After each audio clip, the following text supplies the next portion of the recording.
Hello, my name is Krista Dennett, pelvic floor exercise specialist. In this video, I'm covering the A of the ABCs of your pelvic floor health and exercise and movement.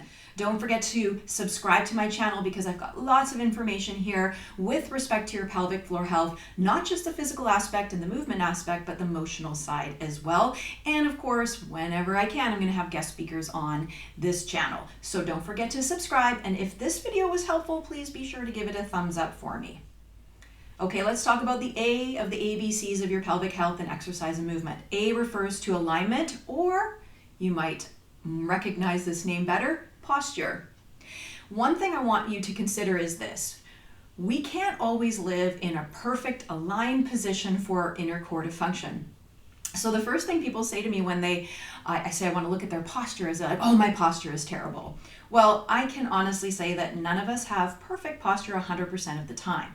But when there is a pelvic floor dysfunction going on, or when something is not working quite right in our body, or maybe we are completely healed of our dysfunction, but we need to do maintenance, and that's checking in with our posture throughout the day. That's when we want to look at our alignment. When I refer to the inner core, I'm talking about the diaphragm at the top, pelvic floor muscles at the bottom, transverse abdominals that wrap around us like a corset, and some muscles that go up the spine, known as the multifidus. Those groups of muscles form an inner canister. They're responsible for our stability. They're responsible for anticipating movement, maintaining continence, holding in our pelvic organs like the bladder, uterus, and rectum, as well as responsible for our sexual health. When we have a dysfunction or a symptom of dysfunction, that usually means that inner core is struggling to work. So when we are retraining that inner core to function, we need to do so in an optimal environment. And alignment is a way to help that inner core work at its best. Once we've got those inner core muscles functioning as a team again, then we can start looking at non-optimal strategies of alignment when we are moving through functional life day to day, functional movement, I should say, or in certain aspects of training in exercise. Okay, I'm going to turn sideways and I want to show you some of the typical things I see with posture when we are in a non-optimal aligned position. So one of the things I often see is hips are pushed forward, knees are locked out, and we're sinking into our hips. So we're resting on our joints to support our standing position. And then some muscles don't work and some muscles overwork as a result of this. So over-recruitment often happens through here. That's why we get a lot of back pain. The other thing that we want to watch for is this, if we're always pushing our hips forward, and I see this a lot in a walking stance as well, the top of the femur bone as it sits in the hip socket can start to rub, and that can lead to challenges down the road, especially as we age. So it's always good, even if you aren't experiencing symptoms of dysfunction, to check in with your alignment throughout the day. One of the telltale signs of this particular position is you'll notice I have a little bit of a wrinkle at the base of my bum and not a lot of tone in my belly. It actually hangs out. So the natural tone that holds in everything through the transverse abdominals is kind of sagging out here. So this is one very common thing that I see with respect to posture. All right, in this video, I'm going to go through the steps that I work on with clients to begin to start to be aware of their alignment or posture. The first thing I want you to do is stand up and then just get into your natural standing position. Maybe you rest on one leg a little bit more than the other. That's okay, but let's try to distribute the weight a little bit evenly, but just stand as you normally would if you were planted with both feet on the ground and you're waiting in a grocery store lineup. What would that look like? So from here, I want you to just take some deep breaths and just notice how it feels. So breathing in, breathing out. It often helps to look in a mirror as well, and you can see what's going on with your body when you're breathing. Where is that air directing? Are you up in your chest? Are you trying to bloat out your belly? Do you notice that it feels challenging to get that deep breath in? Do you feel like you have to move around to get that deep breath in? So just pay attention to those things and just mark them in your head and notice how it feels to take those deep breaths. Okay, I'm going to go sideways again and show you how I want you to make some adjustments, very simple adjustments to your posture. The first thing you want to look at is your foot placement. We want to create a midline stable position. We don't want to be resting in our hips or locking out our knees to support us. We want our muscles to work to support us in a standing position. We need to have a midline stable base then. If our feet are too wide apart or maybe our toes are turned out, that creates more of an unstable environment. For the purpose of checking in and creating an ideal alignment, let's look at toes forward. You want to have your heels right under your hips. Okay, so from here, the first thing I want you to do is just unlock your knees. So imagine I've come up behind you and I've just knocked your knees out. Careful not to do too much of a bend. Watch the difference between locked out and you'll see, watch right here, my kneecap. So I'm going to just move it a little bit forward. Watch my kneecap. So this is a locked out knee. See how I kind of gripped and my quad is pulling up? And then I'm going to soften my knee. See how it lets go a little bit? And it feels like my kneecap is dropping down. Okay, so that's what I want you to do. Somebody's come up and just knocked you slightly from behind and you've unlocked your knees. One more time. There's my knees gripping. There's the softness in my knees. Sometimes this immediately starts to make you feel wobbly. If that's the case, got a wall behind me, I'm going to come up against the wall and then I'm going to unlock my knees here. Okay, so that's an option for you if you feel very unstable. The other option is if you have a chair in front of you, put your hands on the chair and unlock those knees, okay? So immediately I'm trying to take away any kind of like gripping through here as well. So I want to feel like I'm soft through my butt cheeks. And to do that, this would be gripped, so see how I got that wrinkle here and I'm kind of squeezing my butt cheek forward to hold and sort of rest into my hips. So I want you to untuck your butt cheek. Okay, it's not hyperextending the back like so. It is just taking it from this sort of tucked position, so we've softened our knees, and then we want to just hinge our bum back slightly. Okay, so you'll see here that I've hinged my bum back slightly, but I'm not hyperextending the back, so that's very important. Okay, midline stable, soft knees, untuck the bum by hinging. You might feel like you're hinging forward a bit, that's okay. So then from here, I want you to imagine that you're rising up from your pubic bone up to the top of your head. And then finally, let's check in with our feet. Spread the load. Make sure that we're feeling weight in our heel up to the ball of our feet from here. Okay? Immediately what you'll notice is these start to turn on and to hold me in, to hold in this and create stability for my body. I've got rid of that butt crease. I've softened up my knees. Now I'm going to think about alignment of 3 domes.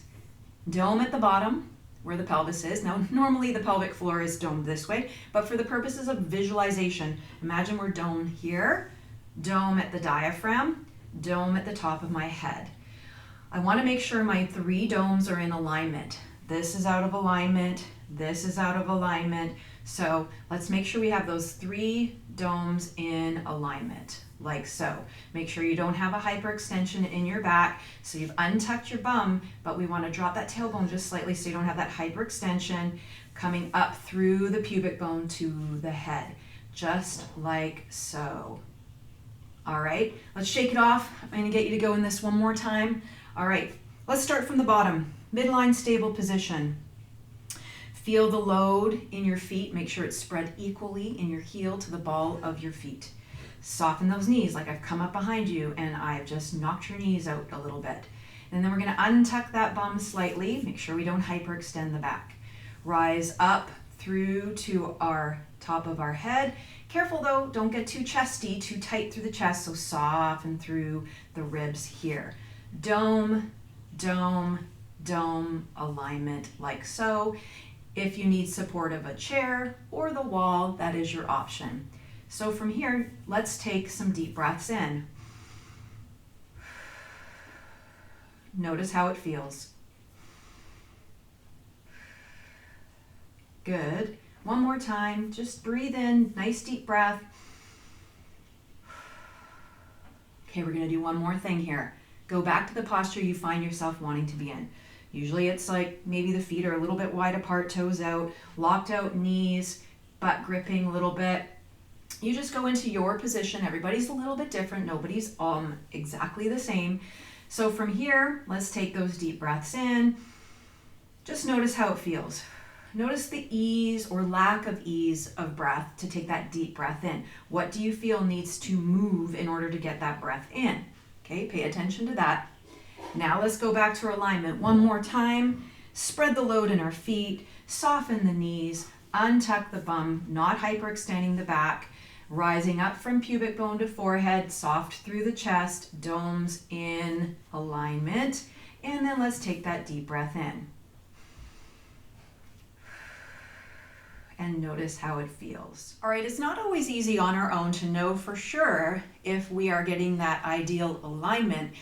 So one of the things I recommend is use a mirror, and I've created a little plumb bob. So I've taken a bolt and I've attached it to a string. You could also use a belt and hanging the belt buckle down. Let me turn sideways to show you what I do with this. I want to first take the top of the string or the top of your belt or whatever you're using, and I'm going to find like where's my wingtip of my pelvis bone, the little bony bit that sticks out. So it's about right here, and then I can feel it kind of wings back into that. So I find this little like fleshy divot spot right here. That's about t-shirt line is usually a good marker as well. So the t-shirt seam, that's ideal as well. Now, if I'm standing in that classic hips thrust forward, no tone in the belly, you can see that the bolt is ahead of my ankle. I want to line the bolt up with my ankle. So I'm going to start by creating that midline stable position with my feet. I'm going to spread the load, and even then, just starting there and spreading the load, the bolt is starting to move back. I'm going to soften my knees. Good. Untuck my pelvis. Soften through my ribs, although I'm rising up tall. Alignment of the domes. I'm going to shift my axis forward just a little bit. I'm just playing around here, seeing if I can get that bolt lined up and what feels right. Good. There we go. All right, bolt is lined up. I've got my domes here in line, and I'm going to take that deep breath and exhale. And there is another little strategy to help you, because I do know that it's not always easy when you don't have somebody, say like me, watching you and working on helping you make those adjustments to your posture. The goal is we're trying to create an aligned position so that the diaphragm has more ease of flow, drawing deep into the between the rib cage and into the abdomen. And the pelvic floor relaxes on that inhale. And then as we exhale, the diaphragm moves back up to its starting position. The pelvic floor co-contracts with the transverse abdominals and the multifidus muscles up the spine. Those muscles automatically are working without us even knowing it. But as I mentioned, things happen to create dysfunction. Pelvic floor dysfunction includes incontinence, low back and hip pain, prolapse of the pelvic organs, a weak or non-healing diastasis, and hypertonic pelvic floor, just to name a few. When we need to retrain that inner core to work, we need to set up the environment in an optimal way. Alignment is key to allow the flow of those muscles naturally. And then we can start to retrain that pelvic floor contraction in movement.